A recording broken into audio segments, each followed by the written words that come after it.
Ayan mga kabady. So tips lang to sa mga nanay, sa mga tatay na mahilig magluto. So ganitong mga paraan, marami na tayong na-encounter na ganitong sistema ng pagluluto. So payo ko lang sa iba, kasi yung iba, halimbawa nag-ihaw sila ngayong gabi o nakarang araw, nag-ihaw sila ng isda. Yung isda na yun medyo malamig na, nanigas na, itatapon na nila yun. Huwag nyong itapon. Ayan, for example, ganyan, kahapon nagprito ako ng tilapia, so hindi ko naubos.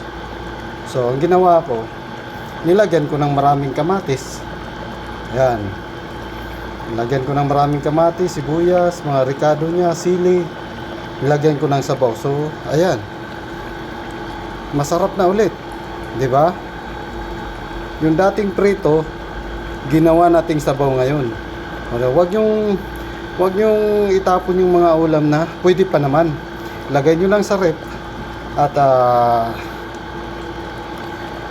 pagka sunod na araw, maisipan nating masarap humigop ng sabaw. Ayan, lagyan lang natin. Kung may malunggay lang dito sa Saudi Arabia, may malunggay na sana yan. Kaso wala, so wala tayong stock, kailangan pa natin bumili. So pwede na yan. Ayan, lagyan ko ng kunting ampalaya, sabaw. Ayan, pwede na yan. Maiba naman yung panlasa natin, kasi kahapon prito yan, di ba? So ngayon, hinanapan natin ng paraan para maiba naman yung lasa. So ayan, masarap na. May sabaw na tayo. O, di ba? Ganun lang mag-diskarte ng ulam, lalo sa mga tatay, nanay dyan. Huwag nyong itapon agad yung ulam na pwede pa namang ulamin. Lagay nyo lang sa rep yan. At pag pinakuluan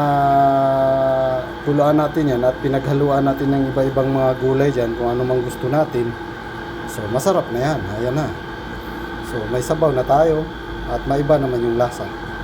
So ganyan lang mga kadiskarte kong mga, lalo na dito sa ibang bansa. So bye-bye!